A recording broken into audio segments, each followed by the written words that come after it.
Alessandro Di Giuseppe, bonjour. Bonjour. Merci d'avoir accepté notre invitation. Alors pour ceux qui ne vous connaissent pas, vous êtes, on va dire, le grand prêtre de ce mouvement, le mouvement l'Église de la très sainte consommation, une parodie de religion, on l'a compris, qui défend le bonheur par la consommation. Et vous vous êtes présenté d'ailleurs lors des dernières législatives sous l'étiquette d'extrême gauche, on vous avait suivi sur Grand Île TV. Et puis vous faites aussi partie du mouvement MDR, une vidéo circule actuellement sur le net et fait le buzz. On regarde un court extrait de cette vidéo et on en reparle juste après. Ici nos rêves sont étroits, c'est pour ça que j'irai là-bas.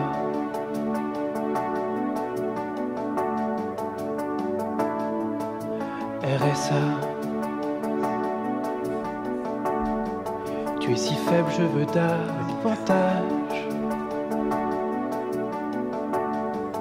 Plus rien n'est possible à mon âge. Vous avez l'air bien triste en tout cas sur cette vidéo, Alessandro Di Giuseppe. Mais elle me fait toujours autant rire quand même. Elle fait rire, ça c'est sûr, tout le monde l'a compris, hein, c'est sur le ton de l'humour, mais un ton assez engagé. Alors tout d'abord, elle est signée le mouvement MDR. MDR, qui veut dire... Alors MDR, c'est un clin d'œil forcément à mort de rire, parce qu'effectivement, nous, on prend le biais de l'humour pour faire passer des messages. Mais MDR, c'est aussi donc mouvement des RMistes pour un exil social en Belgique. Et voilà, on voulait faire passer à travers l'humour un sujet, un débat sérieux pour le coup. Parce qu'on stigmatise à l'heure actuelle les RMistes ou les chômeurs, les inactifs, alors avec des mots comme parasites, profiteurs, fraudeurs, assistés qu'on entend souvent, même cancer de la société qu'on a entendu dans la bouche de Laurent Wauquiez, qui est quand même vice-président de l'UMP. Et donc, cette stigmatisation, cette humiliation, ce dérapage sémantique constant, on voulait vraiment le dénoncer. Et c'est fait, je pense, à travers le titre de cette chanson s'y prête bien, Là-bas. J'imagine que c'est pour ça que vous l'avez choisi. Là-bas, oui, mais au départ, c'était une farce comme ça. On était parti de, évidemment, l'évasion fiscale d'un grand acteur, enfin grand, d'un acteur français qui est parti en Belgique, s'exiler. Et puis, cette boutade, on l'a pris, voilà, on a fait quelque chose. Tout d'un coup, on s'est dit, allez, on crée un mouvement. Et ensuite, on a créé un clip. Et puis, voilà, ça a plu. Et on continue. Et comment s'est passée donc l'écriture? Ça a été rapide? J'imagine que vous avez dû être assez inspiré de par l'actualité. C'est toujours très inspirant. L'actualité est malheureusement très inspirante pour défendre les plus faibles. Mais voilà, c'est du travail, voilà. C'est le cas de le dire. Moi, par exemple, je suis comédien, mais aussi RMiste, et il y a beaucoup de gens de précaires qui font des choses qui ne sont pas inactifs. Et vraiment, on voudrait lutter contre cette idée.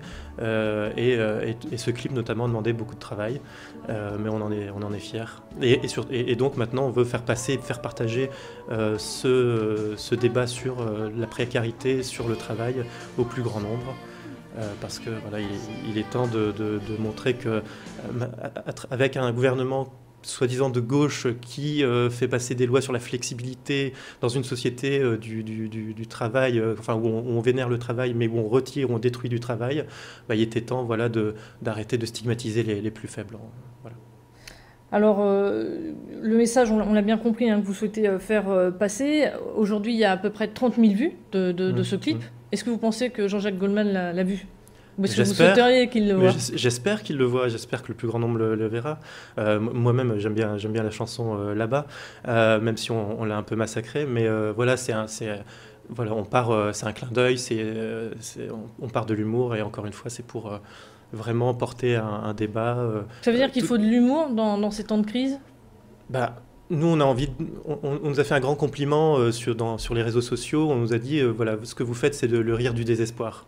Et moi, j'y suis vraiment très attaché. C'est vraiment un grand compliment parce que maintenant, effectivement, dans ces temps, il n'y a plus que le rire parfois pour pas désespérer. Et ça touche beaucoup de monde. Mais le public perçoit vraiment le message, quoi. Notamment, par exemple, sur le travail. Nous, on voulait aussi aller au-delà de la farce, vraiment, et montrer que, voilà, demander, est-ce qu'on travaille pour travailler dans cette société?